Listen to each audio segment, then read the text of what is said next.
Hello and welcome to everyone watching. My name is Ida V. Escamani. I'm Senior Director of Legislative Affairs at State Innovation Exchange. And we're here to talk about the crisis that is the consolidation of corporate power in our democracy and our economy, and how we're organizing to fight back. Corporate consolidation in our markets is directly tied to countless challenges that we are facing in this country and in our states. The concentration of corporate power does not happen by accident. It's not the result of inevitable forces. It's the product of deliberate policy choices over decades, if not centuries. It's directly tied to expanding wealth disparities and the rising cost of living, the climate crisis, and the rampant expansion of authoritarianism. But historically, state lawmakers, in collaboration with the communities most impacted by these policy choices, have led the fight to challenge corporate power, organize our communities, and taking on the corporate lobby to build economies that empower people.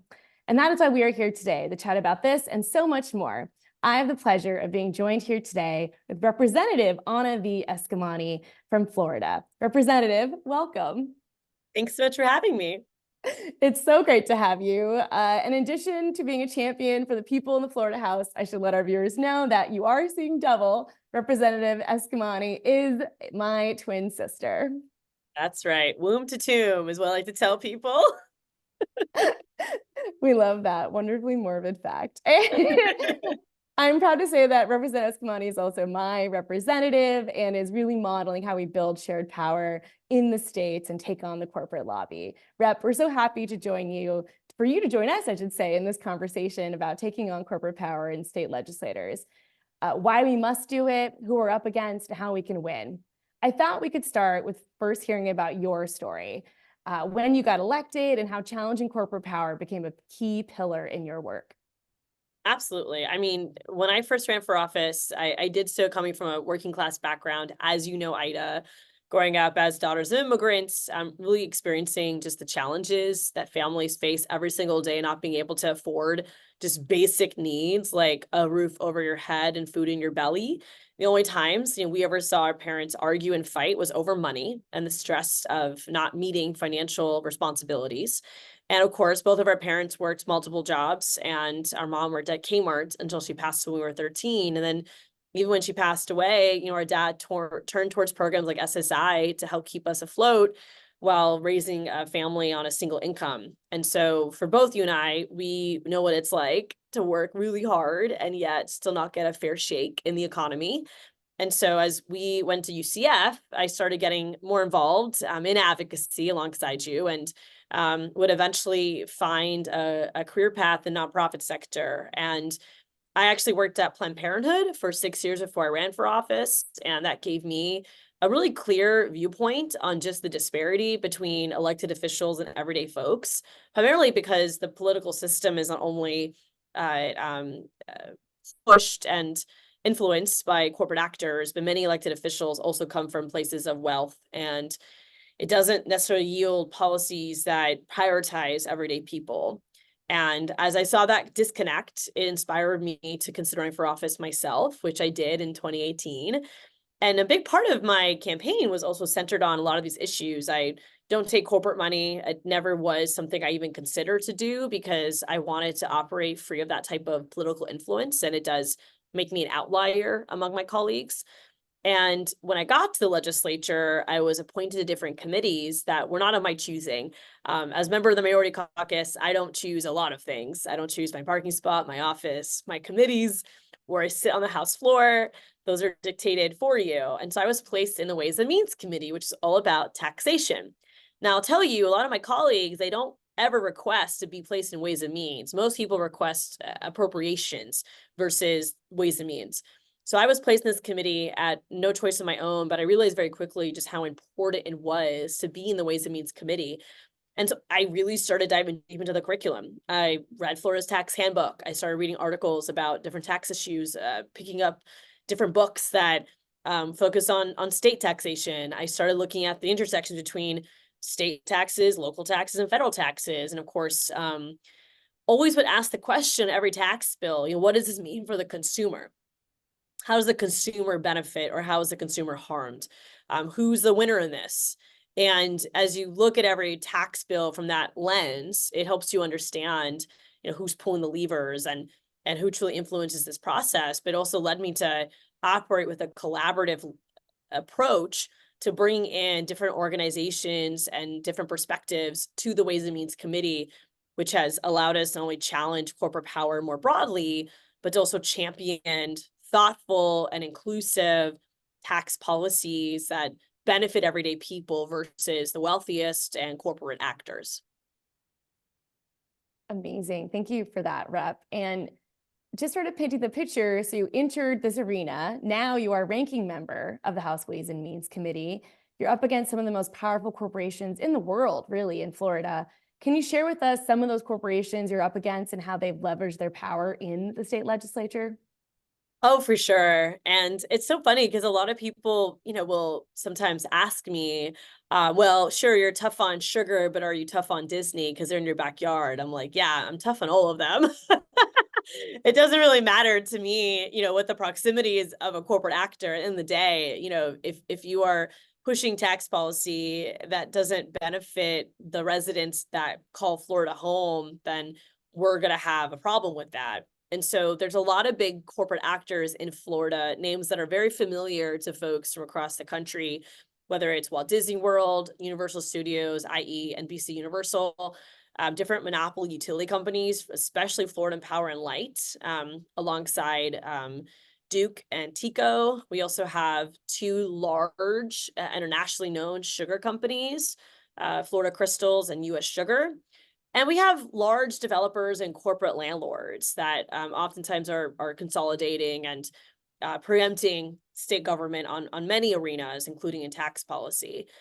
We have a lot of fights that we have had in my now 5 years in legislature.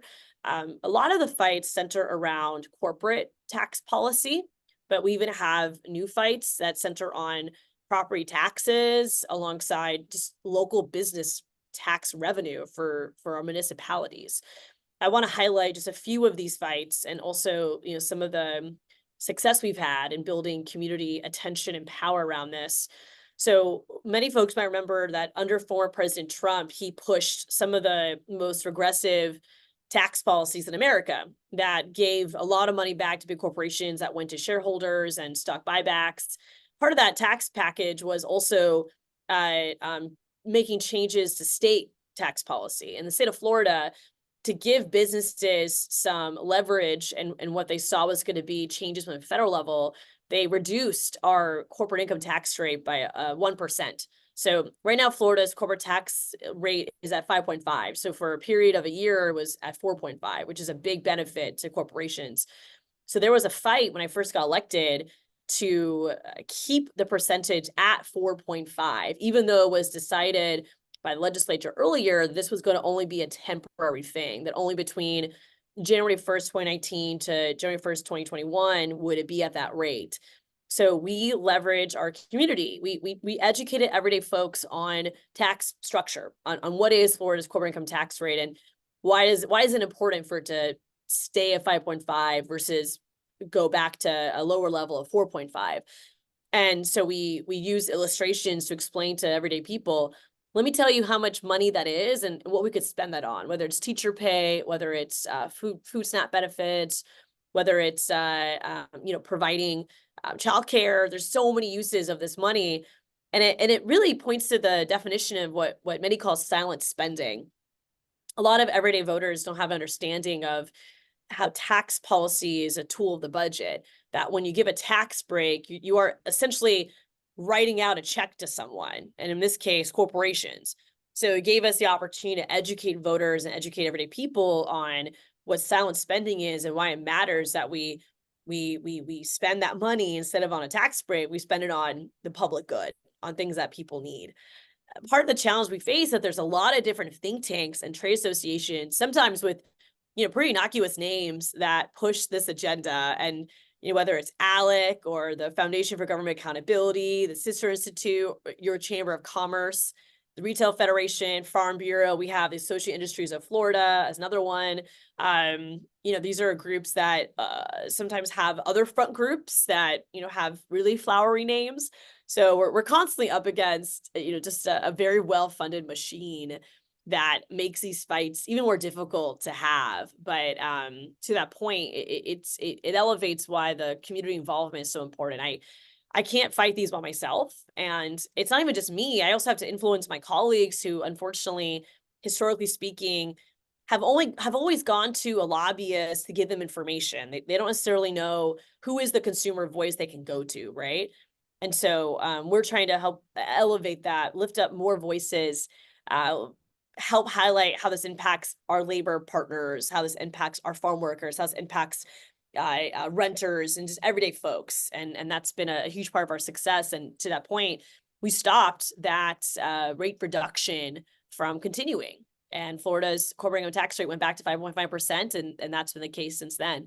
So we actually have been able to successfully stop some of the worst corporate tax breaks from happening in Florida. That is really incredible that you built that power with everyday people. And you mentioned some partners like labor unions and renters. And these are folks that I know you've worked very intentionally with to build collaborative governance in the legislature. And of course, at SIX, our Florida State Director works very closely with many of those partners to help bridge the gap and really represent people in the legislative process, which says that voice that's so often not there. And a lot of those entities that you mentioned are pushing copycat legislation across the country, rolling back child labor protections, abusive preemptions that are slashing wages of workers, of course, private prison contracts, and you mentioned corporate landlords who are passing additional preemptions and corporate giveaways to their benefit while folks can't afford to find a home to live. And the partnership you have with the different community groups to organize and defeat that massive corporate income tax break year and year again is really a testament to the power that y'all are building on the ground in the state capitol. I was wondering if you could share a little bit about how challenging corporate power is connected to advancing racial and gender justice. I think we so often separate these things, but you've done a lot of work to sort of demonstrate how these are all intersected. Yeah, in fact, I actually wrote an op-ed several years ago about how a lot of our tax policies impact gender equity. We have to remember that, first of all, a lot of tax policy was written by white male landowners to benefit themselves, and that has stayed the same. In fact, sales tax was first created in the 1930s out of Mississippi because white landowners wanted to shift the tax burden away from themselves as property owners onto African Americans. And so even sales tax was designed to target and hurt people of color and to be regressive in nature compared to taxing wealth, which is one of the points of property taxes. So we see these disparities a lot. We also just think about tax breaks that benefit the wealthy, whether it's estate taxes, inheritance taxes, corporate taxes. These typically are designed to benefit people with money. And we think about the wage disparities that exist today among people of color and among women and men. You can see how a tax break that benefits those with more money is going to tend to benefit certain groups of people to certain demographics versus others. And we also have to remember how a lot of these big corporations, they're not practicing equity. Even if they might have a banner that says they do, the reality is a lot of these big companies are underpaying their workers. They're trying to cut their benefits. And when they get a tax break, there's no evidence to say that it goes to the workers, let alone that it goes to consumers. And a good tax policy would ensure that the beneficiaries are the everyday folks, not the shareholders. And unfortunately, a lot of these tax breaks, not only is there no guarantee that consumers see them, but more often not, consumers never do. And that further feeds into inequities. When you see the policy pick winners and losers, so oftentimes we see a lot of protectionist policies. So maybe there's a small business that is an entrepreneur that's providing a new service that's being really creative, and a big company sees that as a threat. They can go into legislature and basically get some sort of carve out or a friendly policy in place that gives them a tax advantage compared to others. We actually saw something like this recently that we stopped in committee, but it had to do with Zillow. And, as soon as I started asking questions about, isn't Zillow who benefits from this, that bill stopped. And I do find that when we're willing to just name the corporations, we often can stop these bills, because it's embarrassing for people to carry bills that specifically benefit a certain actor when they proclaim free market values. And then it gets even more embarrassing when you look at their campaign finances. You see that they accepted a large donation from that specific corporation. I find whenever I mention the name of a company, it's like the whole meeting like pauses for a minute, because people are so shook by the act of doing that. But that's why we need the public to be engaged. I think when the public calls it out too, it shines a light on just how corrosive the process is. And it also demonstrates that a lot of the so-called, or I should say, some of the self-proclaimed populists out there, it kind of highlights the hypocrisy, because they might say that they're taking on a corporate kingdom, if you will, but then in actuality, they're given the same corporate tax breaks that anyone else has given. Rep, I wonder if you could dig a little deep into that too, in the sense of your advocacy and championing on academic freedom. And we're seeing academics and education attacked on all fronts when it comes to privatizing public education, to also censoring what we learn in our schools. And you've spoken about how these fights are intersected and connected to corporate power and our overall economic freedoms. I'm curious if you could speak a little bit to that as well. Yeah, I mean, every culture war really is a class war, and there's two frames that I work from when I talk about this that are very relevant to each other. One is the fact that it's just a distractive tool. So, when you have a Ways and Means Committee and it's taking place at the same time as judiciary, and judiciary is hearing some of these really bad bills, or maybe it's the Education Committee hearing these really bad bills that attack our communities of color and LGBTQ plus people, all the attention is going on these culture war battles. Meanwhile, policies that impact the economic health and well-being of everyday people to get little to no attention, and they can pass very quickly and no one even knows it. So while you're defending the identity of communities, their economic well-being is also being attacked. But because the issue is more wonky, because it's not as media, not media hype around it, it passes under a cloak of darkness. And then you wonder why, your taxes are still high. Well, Walmart just got a big tax break.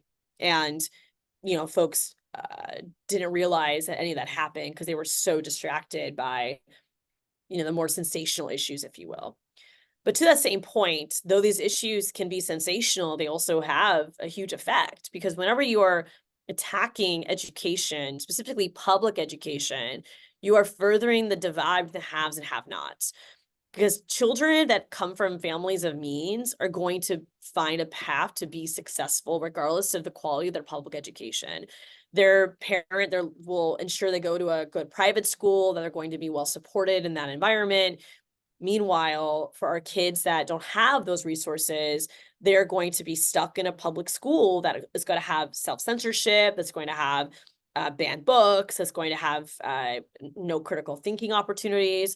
And those children are going to basically be sent to jobs that are not going to have economic stability or any type of efficacy. And so it's very concerning to me, because I do see the attacks on diversity, equity, and inclusion, and the efforts to ensure that we're even the playing field for every type of kid, regardless of where they live, the color of their skin, or disability status, and so forth. When you eliminate those factors, then you're going to fulfill what is a status quo that really isn't good enough, that it has failed our kids in different degrees. So that's why I really stress that every class war really is also a culture war, and vice versa. Thank you for that. And of course, a lot of those fights are funded by the same infrastructure you mentioned earlier, with groups like ALEC and the Foundation for Government Accountability, and many of these extremist billionaires that are rolling back child labor protections while also eliminating racial justice history and privatizing public education. So you're absolutely right. They're definitely very deeply connected. Rep, you spoke already about sort of how you approach the work, in the sense of you name names, you name the corporate actors behind these pieces of policy, and you organize alongside directly impacted communities. And that model has been one that's been successful and stopping the passage of really dangerous legislation that is backed by just Goliaths in the state capitol. I'm curious if, as you wrap up, if you could offer any advice or wisdom to other state lawmakers and organizers in states across the country. Absolutely. I mean, first of all, it's really important to understand the issues, to educate yourself, and then to educate others. Don't hold on to information, build power collectively by sharing it. So I spent a lot of time just teaching people how to read a tax bill, teaching folks how to track this legislation, how to show up to committee, how to, I'll do Schitt's Creek gifts to explain tax policy. Like I try really hard to make it more approachable. And I think when you frame it as, consumers versus corporations, it's just easier for people to process that. And so even they might not understand what every word in the bill means, if they can have an evaluation of its effect on the consumer compared to the corporate actor, then they will feel a sense of empowerment to talk about it more, to educate themselves and others as well. So that educational piece is really, really important. I also think it's important to identify your allies in this. And a lot of these are untraditional allies. Co-governance, collaborative governance is an essential piece of this. You cannot fight big corporate actors by yourself. You have to bring in everyday people. So I'll team up with our labor unions and see what their concerns are. We have really great partners on the policy side, like Florida Policy Institute and others who are helping us do the analysis. We're talking to some of our different demographics and faith-based partners who we can plug in on issues impacting housing costs and the tax package I have before me right now is very heavy on corporate tax breaks and very light on consumer tax breaks. So we're trying to engage with partners that show up to the next committee stop and bring that up, help demonstrate public opposition to the direction the tax package is going. So I think all of that is something that lawmakers need to take in consideration when trying to make these issues just more accessible to everyday people, but also, of course, trying to stop bad bills and pursue good bills. And I'll give you an example too. We had success last year in finally getting passed in Florida a permanent tax break on children's diapers and adult incontinence products, which took me about 5 years. So I also want to advise folks that sometimes good policy does take time, especially in a red state. But we worked across the aisle, and we also teamed up with different community partners from our elder law clinic at the FSU Law School, who work with our seniors, to disability rights organizations who see incontinence products as essential to the dignity of people with disabilities, to our diaper banks, who of course work directly with families who are struggling to make ends meet. It was that coalition that helped us get this bill over the finish line in its 5th year. And it's what ultimately led to the governor signing that into law as well.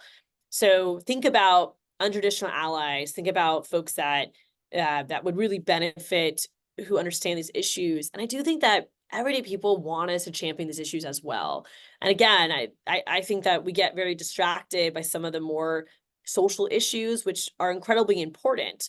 But at the end of the day, if we really care about the economic stability of our community and the long-term success of everyday Floridians, in my case, then we have to have a tax structure that is more balanced and progressive.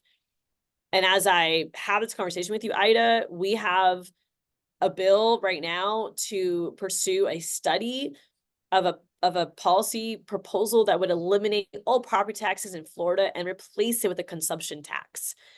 And unless we talk about this and educate our voters on why this is bad, at first glance, that might sound good. That might sound like a great idea. Oh, I hate my property taxes. Let me replace that with what I buy. Oh, that seems more balanced. It's not balanced, right? So that's why the education piece is so important. And I really encourage lawmakers to not be intimidated by these subjects, but to feel a sense of empowerment that I can study these, I can understand these concepts. And if I need help, I got people around me that I can tap into. Amazing. Thank you, Rep.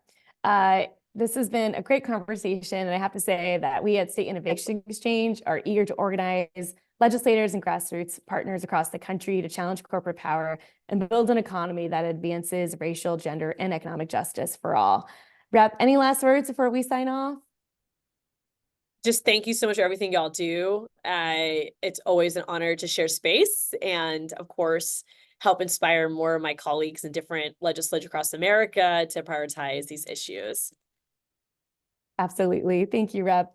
For folks who tuned in, thank you. That is our conversation. Remember that states have the power to challenge corporate power and win. And at 6, we're eager to join you and grassroots partners in that fight to build that economy that empowers people. You'll find ways to get involved and more information in the description of this video. Until next time, thanks for joining us.